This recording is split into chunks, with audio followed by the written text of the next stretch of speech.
बिस्मिल्लाहिर्रहमानिर्रहीम। अस्सलामु अलैकुम वरहमतुल्लाहि वबरकातुहू। मैं homeopathic doctor Mohammad Khurram, homeopathic specialist हूँ और मैं पाकिस्तान में इसकी प्रैक्टिस कर रहा हूँ। मैंने ये वीडियोस अपने होम्योपैथिक डॉक्टर्स और होम्योपैथिक स्टूडेंट्स जो पाकिस्तान में हैं उनके लिए बनाने की कोशिश कर रहा हूँ। दुआ करें अल्लाह मुझे इस्तकामत दे और मेरी मेहनत जो है ना रायगा ना जाए। ये वो सवाल हैं जो हमें भी शुरू में बड़े मुश्किल लगे और इसका जवाब हमें नहीं मिला, और फिर मैंने ख़ुद बड़ी मेहनत की और इनका सवाल का जवाब ढूंढा और उस पर अमल किया तो अल्हम्दुलिल्लाह कामयाबी हुई। आप लोगों को भी मैं इस वजह से ये बता रहा हूँ ताकि आप लोग भी मुश्किल में ना आएँ और आपको एग्जैक्ट सवालों का जवाब मिले और आप उसको अप्लाई करें और अपने पेशेंट्स को रिलीफ दें। आपके पास जब पेशेंट आता है ना तो आपने उससे यूनिक सिम्टम्स लेने। यूनिक सिम्टम्स क्या होते हैं? PQRS सिम्टम्स होते हैं।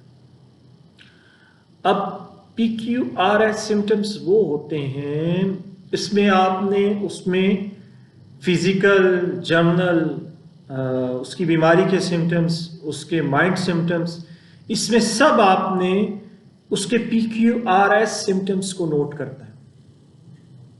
वो जो कह रहा है उसमें आपको अगर कोई आपको PQRS सिम्टम मिल गया तो आप बड़ी आसानी से उस मेडिसिन की तरफ जा सकेंगे जो उसके सेहत की तरफ उसको लेके जा सके। तो अनकॉमन सिम्टम या यूनिक सिम्टम्स आप जब रेपर्टी खोलेंगे, मैं आगे जाके रेपर्टी पे भी आप के लिए वीडियोस बनाऊंगा कि रेपर्टीज़ को इस्तेमाल कैसे किया जाता है। हमारे यहाँ पाकिस्तान में रेपर्टीज़ को इस्तेमाल करने का कॉन्सेप्ट जो है बहुत कम है। रेपर्टी कोई सिखाता ही नहीं है इस्तेमाल किस तरीके से किया जाता है, केस टेकिंग किस तरीके से की जाती है। तो मैं आगे जाके इंशाल्लाह ताला वीडियोस बनाऊंगा जिसमें रेपर्टी को कैसे इस्तेमाल किया जाता है और फिर केस टेकिंग कैसे की जाती है उसमें। तो वो इंशाल्लाह ताला आप लोगों के लिए फ़ायदेमंद होगी और फिर आपको समझ आएगा PQRS सिम्टम्स क्या होते हैं, यूनिक सिम्टम्स क्या होते हैं।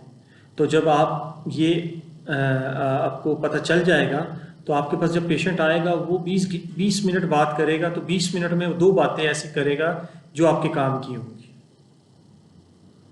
आपने 20 मिनट की बातें नहीं नोट करनी। हमारे यहाँ अगर किसी को केस टेकिंग आती भी है थोड़ी बहुत तो वो उसके सारे सिम्टम्स नोट करने बैठ जाता है, 100 200 सिम्टम्स नोट करता है और उसके बाद वो उसकी मेडिसिन निकालता है और उसके बाद कहता है जी मैं खुश हूँ, मेडिसिन दे रहा हूँ। ऐसे नहीं होता। हर चीज़ को आप, हर पहलू को आपने देखना है, उसकी पर्सनैलिटी को देखना है, उसके माइंड को देखना है, उसके फिजिकल सिम्टम्स को देखना है, उसको बीमारी की। अच्छा, एक उसमें बहुत बड़ा पॉइंट है जो हमारे यहाँ पेशेंट जो है ना वो बता रहा होता है और मेरी डॉक्टर जो है उसको नोट करके बड़ा खुश हो रहा होता है। ऐसे नहीं होता। वो क्या है कि आपने उसकी बीमारी के सिम्टम्स नोट कर रहे होते हैं। ये बहुत बड़ी बात आपको बता रहा हूँ, आपने इसको नोट करना है और इसको अप्लाई करना है। आपने कभी भी उसकी जो बीमारी के सिम्टम्स हैं ना वो नोट नहीं करनी।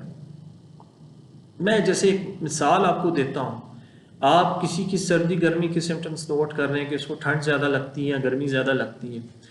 तो एक थायराइड एक डिज़ीज़ है, उसमें पेशेंट को सर्दी ज़्यादा लगती, लेकिन वो जब उस डिज़ीज़ से पहले उसको गर्मी लगती थी। आप उसके मिजाज को कैसे डिफ़ाइन कर पाएंगे कि ये सर्दी इसको लगती है गर्मी लगती है? आप क्या करते हैं, उसको सर्दी वाली दवाई दे देते हैं जो कि उसका ऊपर असर ही नहीं करती। उसका मिजाज वो नहीं है। उसका असल मिजाज जो है ना वो बीमारी से पहले वाला है। बीमारी में तो सिम्टम आते हैं, बीमारी में तो बुखार भी चढ़ेगा और सर्दी लगेगी, ये सिम्टम्स की इतनी अहमियत नहीं होती। कॉन्स्टिट्यूशन ट्रीटमेंट में सबसे ज़्यादा अहमियत वो होती है जो बीमारी से हट के, बीमारी से हट के उसको वो सिम्टम्स आ रहे हैं। अब कई ऐसे लोग हैं जो कहते हैं डॉक्टर साहब हमें उनको अगर मिसाल के तौर पे बुखार हो गया सर्दी की वजह से, लेकिन वो कहते हैं हमें दिल करता है ठंडा पानी पीने को। ये सिम्टम है यूनिक PQRS कि भाई उसको ठंड लग रही है, वो कहता है मैंने ठंडा पानी पीना है। ये आम इंसान ये नहीं करते। तो ये सिम्टम्स आपने नोट करने। तो ये PQRS सिम्टम्स जो होते हैं, यूनिक सिम्टम्स होते हैं, ये आपने जब पेशेंट्स के नोट करने हैं तो ये कम होंगे, कोई इतने ज़्यादा नहीं होंगे। जब आप इसको नोट करेंगे और आप इसको जब समझ जाएंगे तो आप बड़ी आसानी से कमरे की ताले की चाबी खोलेंगे और कमरे में दाखिल हो जाएंगे और आपकी सारी चीज़ें मिलना शुरू हो जाएंगी। फिजिकल सिम्टम मिलना शुरू हो जाएंगे, माइंड के सिम्टम मिलना शुरू हो जाएंगे, जनरल सिम्टम्स मिलना शुरू हो जाएंगे और एग्जैक्ट आपको उस पेशेंट की पर्सनैलिटी समझ आने लग जाएगी। पाकिस्तान में पर्सनैलिटीज़ पे बहुत कम डॉक्टर्स हैं जिन्होंने बात की हुई है। तो पर्सनैलिटी असल चीज़ है। माइंड सिम्टम क्या है? वो पर्सनैलिटी है। हर बंदे की पर्सनैलिटी डिफरेंट होती है, ठीक है जी। उसके बैठने का अंदाज, उसका गुस्सा, वो क्या खाता है, क्या पीता है, उसको क्या चीज़ अच्छी लगती है, क्या चीज़ बुरी लगती है, ये डिफरेंट होते हैं लोगों को। तो ये बड़ी बड़ी पर्सनैलिटीज़ आपको पढ़नी पड़ेंगी, समझनी पड़ेंगी, फिर जाके आपको मेडिसिन की पर्सनैलिटीज़ को पढ़ना पड़ेगा, समझना पड़ेगा, फिर आपको आसानी हो जाएगी। मिलाना पड़ेगा आपको, मुख्तलिफ चीज़ों को मुख्तलिफ उसके साथ मैच करना पड़ेगा, फिर जाके आपको ये चीज़ें नज़र आएंगी। फिर उसमें माइंड सिम्टम्स आ जाते हैं। अब माइंड सिम्टम्स में जो मैं ज़्यादा फोकस कर रहा हूँ माइंड सिम्टम पे, वो ये फोकस कर रहा हूँ कि माइंड सिम्टम है क्या। उसमें देखें जी, माइंड सिम्टम में आप मरीज़ का पहले तो उठना बैठने का अंदाज़ देखेंगे, वो किस अंदाज से उठा है, बैठा है, आपसे किस अंदाज से बात कर रहा है, आया वो गुस्से से बात कर रहा है, आया उसकी लैंग्वेज जो बॉडी लैंग्वेज है उसमें गरूर है, आया वो जब बात कर रहा है तो किस अंदाज में आपसे बात कर रहा है, आपको डिग्रेड कर रहा है, डोमिनेट कर रहा है या आपकी इज्जत कर रहा है। ये सारी चीज़ें हमारी जो मेडिसिन हैं उनकी भी पर्सनैलिटीज़ हैं। और उसके बाद मरीज़ क्या खाता है, क्या पीता है। अगर मरीज़ मिसाल के तौर पे गोश्त बहुत ज़्यादा खाता है तो उसके अंदर जो होगी वो जानवरों वाली एक समझे खासियतें आएंगी। और जानवरों वाली खासियतें उससे मुराद ये कि उसके अंदर गुस्सा बहुत एक्सट्रीम पे आएगा, उसके अंदर बदला लेने की ख्वाहिश बहुत होगी। तो आप कभी उसको जो हमारे प्लांट से मेडिसिन बनती है वो देंगे तो उस पर तो असर ही नहीं करेगी। तो ये पर्सनैलिटीज़ हैं। इस पर मैं आगे जाके वीडियोस बनाऊंगा, आप हैरान हो जाएंगे पर्सनैलिटीज़ बंदों की कैसी होती।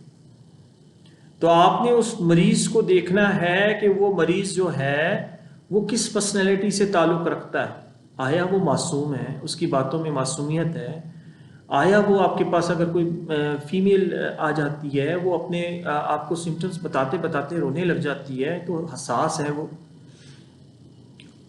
आया आपके पास कोई ऐसी फीमेल आ जाती है जो जिसके अंदर बदला लेने की ख्वाहिश होती है, तो वो बताएगी कि मैं तो छोड़ूंगी नहीं जो मेरे साथ गलत कर जाए। तो इसका मतलब वो उस पर कभी भी प्लांट वाली मेडिसिन असर नहीं करेगी उसको, तो फिर आपको वो रेमेडी देनी पड़ेगी जो एनिमल रेमेडीज होंगी, जो एनिमल से बनी होगी। फिर जाके वो उसके माइंड को सीधा करेंगी, उसके माइंड को समझाएंगी। देखिए ना, वोल्टेज आप 12 वोल्ट का अडाप्टर होता है, फिर उससे ऊपर वोल्ट का होता है। आप जिस लेवल का आपकी मशीन होती है उस लेवल की आप उसको वोल्टेज देते हैं। अब जिस लेवल का मरीज आपके सामने आया है, आपने उसको उस लेवल की मेडिसिन देनी है। प्लांट की मेडिसिन तो उसके दिमाग पे असर ही नहीं करेगी, आप उसको एनिमल रेमेडी देंगे। फिर मिनरल रेमेडीज आ जाती हैं। कई ऐसे मिनरल्स हैं जिनके अंदर मिनरल्स की कमी होती है, जिसकी वजह से डेफिशिएंसीज होती हैं। ये तो फिजिकल सिम्टम्स पे आ जाती हैं चीज़ें, लेकिन माइंड को पढ़ना है। और आपके पास जब पेशेंट आता है तो आप उसको समझें। आपने जितना ज़्यादा जोर लगाना है उसको समझने में, आपने उससे कुरेदना है प्यार से, तरीके से। आपने कोई उसको गलत बात नहीं कहनी जिससे वो हर्ट हो। आपने उससे बहुत सारे ऐसे सवाल करने जो इनडायरेक्ट करने हैं, डायरेक्ट नहीं करने ताकि उसको बुरा ना लगे। आपके पास फीमेल्स आती हैं, आप उनसे फीमेल्स से डायरेक्ट सवाल नहीं कर सकते। बहुत सारे उनकी फिजिकल सिम्टम्स के बारे में ऐसे सवालात होते हैं। आपके पास कोई गम का पेशेंट आ जाएगा, आपने उसके गम को कैसे बाहर निकालना है? जब तक उसने अपने अंदर गम छुपाया हुआ है वो नहीं निकालेगा, आप उसकी मेडिसिन तक नहीं पहुंच सकते।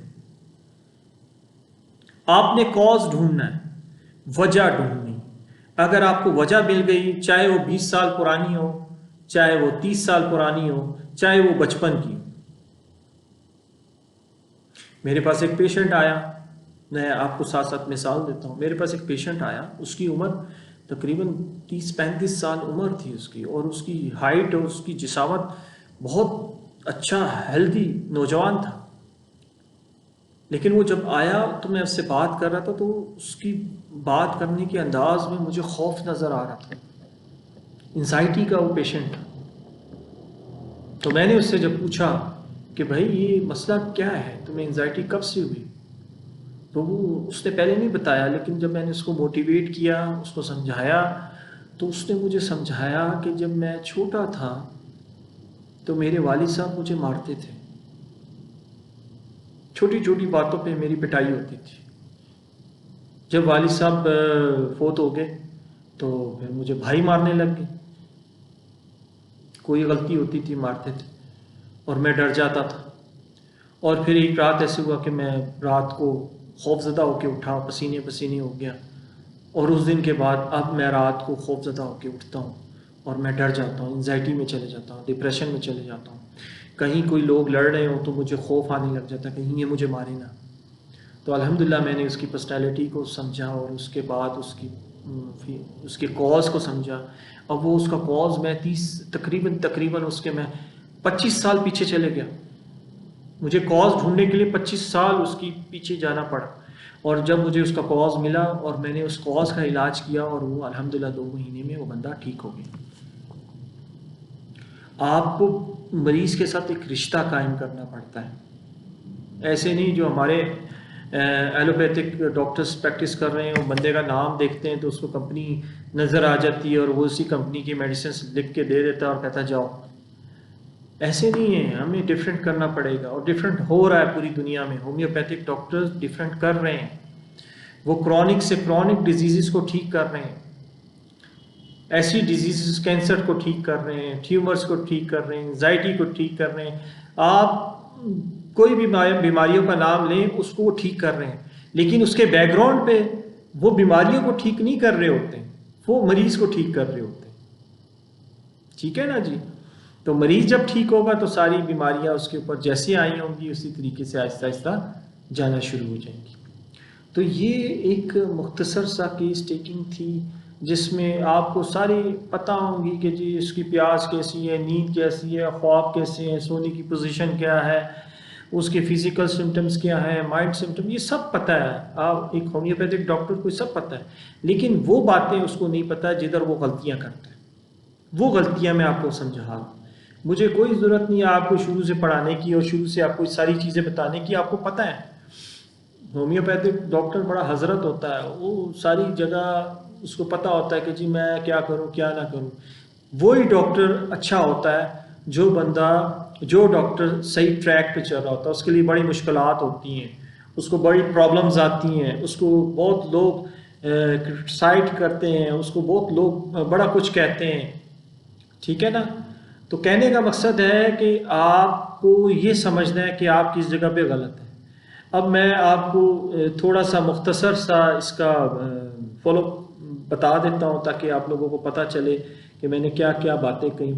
पहली बात ये कही कि मरीज़ को सुनना है, और जहाँ आपको आपकी बात मिले, जो आपने पॉइंट लेना है, उसको रोक के उस पॉइंट को नोट करना है। दूसरी सबसे बड़ी बात, आपने क्यों आ रहा है सिम्टम्स, जो यूनिक सिम्टम्स होंगे, जो मेडिसिन के अंदर मौजूद होंगे और वो मरीज़ के अंदर मौजूद हैं, और उसको आपने नोट करना है। तीसरी बात ये कि आपने मरीज़ की पर्सनैलिटी को समझना है और उसको मैच करना है मेडिसिन की पर्सनैलिटी के साथ। यहाँ गलती ये नहीं करनी कि मेडिसिन की पर्सनैलिटी को समझा हुआ है और मरीज़ की पर्सनैलिटी से मैच करना है, ऐसे नहीं। मरीज की जो बातें हैं वो आपने जिस मेडिसिन के साथ मैच हो रही है उसके साथ करना है, क्योंकि पहले आपके दिमाग में मरीज होना चाहिए। चौथी बात ये कि मरीज की जो वजह बीमारी है, जो भी बीमारी है उसकी वजह ढूंढनी है। उसकी वजह क्या है, किस वजह से उसको ये बीमारी हुई, कोई इंसिडेंट हुआ, कोई एक्सीडेंट हुआ, कोई खौफ आ गया, कोई उसके ऊपर कोई प्रॉब्लम्स आ गई जिसकी वजह से उसको ये बीमारी होना शुरू होगी। ठीक है, ये आपके लिए बहुत की नोट होगा। ये देखा ना, पांच पॉइंट मैंने बताए इन 3 वीडियोस में। और छठी बात ये होगी कि आपने मरीज की पूरे जिस्म के सारे वो सिम्टम्स लेने हैं जो एक्चुअल हैं, जो मरीज बता रहा है। आपने नहीं लेने, आपने नहीं पूछना प्यास कैसे लग रही, भूख कैसे लग रही, क्या वो बताएगा जी मुझे भूख कम लगती है।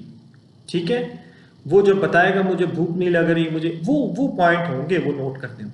और उनमें भी वो पॉइंट आपने नोट करने हैं जो आपको एग्जैक्ट मिले और वो PQRS सिम्टम्स में हो और वो आपकी मेडिसिन से मैच करते हो।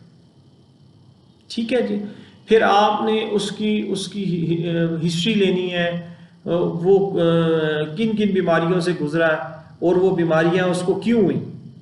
आपने बीमारियों का नाम नहीं उससे पूछना, उसको बीमारी क्यों हुई, वो क्यों का जवाब लेना है, क्यों, और उस क्यों का इलाज करना है। तो उससे मरीज इंशाल्लाह ताला आप देखेंगे कि आपके सामने मेडिसिन आएंगी, फिर आप उसको मेडिसिन देना शुरू कर देंगे स्टेप बाय स्टेप। उसकी जो है ना मेंटल स्टेज चेंज होती रहेगी, उसकी पर्सनैलिटी चेंज होती रहेगी, उसकी ओरिजिनल पर्सनैलिटी सामने आएगी।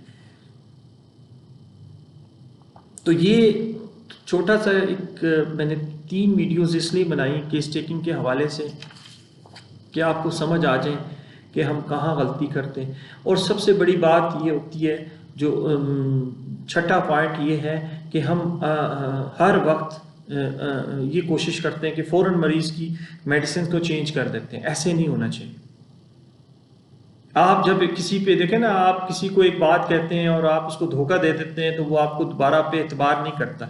इसी तरह हमारी जो वाइटल फोर्स होती है, अगर आप बार बार उसकी मेडिसिन चेंज करते रहेंगे तो वो आपकी बात पे फिर एतबार ही नहीं करेगी। तो ये चीज़ें हैं जिसको नोट करें। और अगर आपको कोई क्यूरीज हो इस केस टेकिंग में तो आप उससे पूछ सकते हैं, मैं बिला झिझक आपको बता सकता हूँ। आगे इंशाल्लाह ताला मैं और वीडियोस बनाऊंगा, इंशाल्लाह ताला आगे मैं वीडियोस बनाऊंगा मेडिसिन्स पे, मेडिसिन्स की पर्सनैलिटीज़ और इंसानों की जो पर्सनैलिटीज़ हैं वो पर्सनैलिटीज़ पे इंशाल्लाह ताला अगला मुश्किल काम है। दुआ करें अल्लाह इस्तकामत दे। वो मैं बनाऊंगा कि इंसान एक मेडिसिन की पर्सनैलिटी क्या है और एक इंसान की पर्सनैलिटी क्या है, वो कैसे मैच करती है। उसमें सारे उसके फिजिकल सिम्टम्स आएंगे, उसके माइंड के सिम्टम्स आएंगे, वो सारे इंक्लूड होंगे। ठीक है जी, उस वक्त तक इजाज़त दें। अल्लाह हाफिज़, दुआओं में याद रखें।